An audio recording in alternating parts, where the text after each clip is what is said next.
ஏங்க அமிர்தா ரூம் கிட்ட நின்னுட்டு என்ன பண்றீங்க? என்ன ராஜி இப்படி கேள்வி கேக்குற? அவ ரூமுக்குள்ள சிசி கேமரா ஃபிக்ஸ் பண்ணிருக்கமே, மறந்துட்டியா? அந்த ஃபுட்டேஜ் மட்டும் நம்ம கையில கிடைச்சதுன்னா ரொம்ப சுலபமா விக்ரம் கிட்ட மாட்டி விட்டுறலாம். அவளை மாட்டி விடலான்னு பாக்குறீங்களா இல்ல அவ விரிக்கிற வலையில நீங்க மாட்டிக்கலான்னு பாக்குறீங்களா? என்ன ராஜி இது? ஏன் இப்படி எல்லாம் பேசுற? ச்சே, நீ இப்படி எல்லாம் யோசிப்பன்னு நான் எதிர்பார்க்கவே இல்ல. நான் ஸ்ரீராமச்சந்திரம்மா, ஏக பத்தினி வரதேன். நீ ஏன் கதின்னு கிடக்குற வேணாம். நீ சந்தேகப்படுற மாதிரி கனவுளையும் நனவுளையும் நினைக்க மாட்ட. நினைக்கவும் கூடாது. ஏன்னா முறைப்படி பாத்தீங்கன்னா அவ உங்களுக்கு பேத்தியாவா, புரிஞ்சுதா? தெரியும் ராஜி, அத நீ ஞாபகப்படுத்த வேண்டிய அவசியமே இல்ல.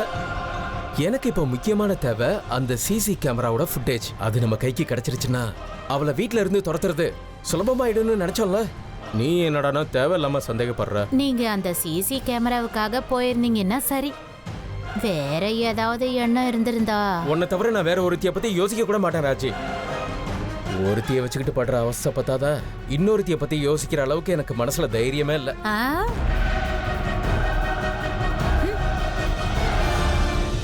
இதையெல்லாம் முளையிலேயே கிள்ளி எறியலன்னா எனக்கு தான் பிரச்சனை. ஆம்பளைங்களை நம்பவே கூடாது. எப்ப எப்படி மனசு மாறுவாங்கன்னு சொல்லவே முடியாதே.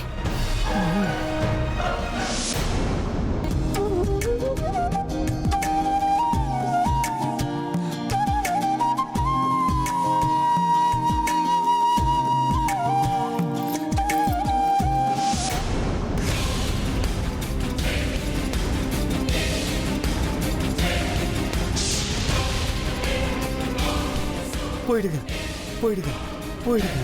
என்னாச்சு இவருக்கு? ஏன் இப்படி தனியா பேசிக்கிட்டு இருக்காரு? என்னங்க என்னாச்சு? ஏன் தனியா நின்று பேசிக்கிட்டு இருக்கீங்க? ஏங்க இப்படி பேய் எறிஞ்ச மாதிரி இருக்கீங்க? என்னாச்சுன்னு சொல்லுங்க. யார்கிட்டயோ பேசிக்கிட்டு இருந்த மாதிரி இருந்ததே. பாம்பு பார்த்த மாதிரி இருந்துச்சு. அது அது இந்த பக்கமா போன மாதிரி இருந்தது. பாம்பா? எங்க எங்கங்க?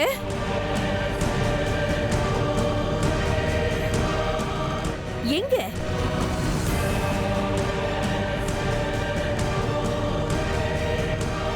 எங்க பாத்தீங்க? இங்கதான் பார்த்த மாதிரி இருந்துச்சு. ஆனா அது எந்த பக்கம் போச்சுன்னு எனக்கு தெரியல. நான் பார்க்கல, எனக்கு ஒண்ணுமே தெரியல.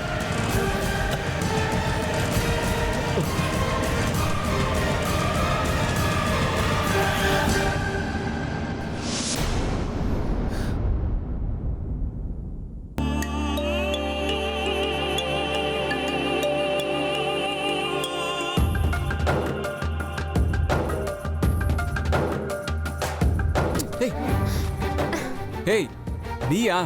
நீ எங்க வந்த? ஏறவங்கள நீ என்ன பண்ணிட்டு இருக்க? என்கிட்ட வந்து எதையோ பண்ணியே. ஒண்ணும் பண்ணல.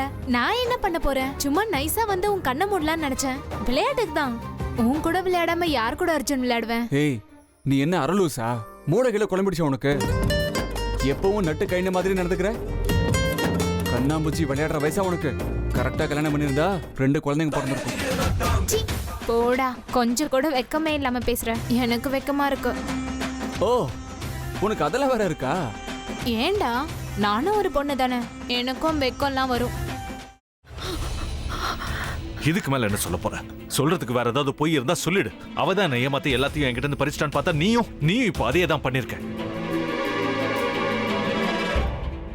ஏன் ஆலியா, ஏன் இப்படி பண்ண? இந்த உலகத்துல பாட்டிக்கு அப்புறம் நான் யார் மேலேயாவது உயிரையே வச்சிருக்கேன்னா அது ஊ மேலதான் உனக்கு தெரியாதா? ஏன் இப்படி பண்ண ஆலியா? உனக்கு காசு பணம் அவ்வளவு முக்கியமா போயிடுச்சு. அதுக்காக நம்ம உறவை கூட மறந்துடுவியா?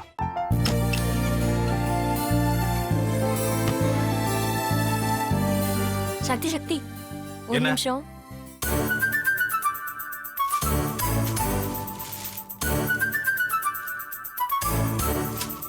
இந்தாங்க. என்ன இது? உங்களுக்கு பிடிச்ச பிராண்ட் செப்பல். இது என்ன, நான் தலையில வச்சுட்டு தூங்கணுமா? சரி, அதை விடுங்க. இங்க பாத்தீங்களா, டைம் பீஸ். இதோட அலாரம்க்கு தான் நீங்க டெய்லி எந்திரிக்கணும். அதெல்லாம் என் மொபைல்ல இருக்கு. முத்து, முத்து, என்னடி இவன் முத்துன்னு ஒருத்தைய உருவாக்கி விட்டான், செல்வியை மறப்பான்னு பார்த்தா எப்ப பார்த்தாலும் முத்து முத்துன்னு கூப்பிட்டுட்டு இருக்கான். முத்துவ கூப்பிட மட்டுமா செய்யறான், முத்துவ வச்சு என்னென்னமோ செய்யறான். நாம தான் இழிச்சவாய் மாதிரி வேடிக்கை பார்த்துட்டு இருக்கோம். என்ன முறைச்சு என்ன பிரயோஜனமாயா? உனக்கு வேற குரல் போயிடுச்சு. அடுத்து அவ செல்வியை கூப்பிட்டானா என்ன பண்ண போற? உன்னுடைய விருப்பப்படியே நீ ராமநாத வீட்டு மருமகளா வாழ போற. கண்டிப்பா என்னுடைய ஸ்தானத்திலிருந்து அவன் உன்னை நல்லா பார்த்துக்குவான். அம்மா, டேய், அவரை பத்தி தான் உனக்கு தெரியும்ல. அவர் எந்த முடிவு எடுத்தாலும் அதான் ஃபைனல். நம்ம அப்பா வேணுமா வேணாமாங்கிறத நீயே முடிவு பண்ணிக்கோ. வாடா.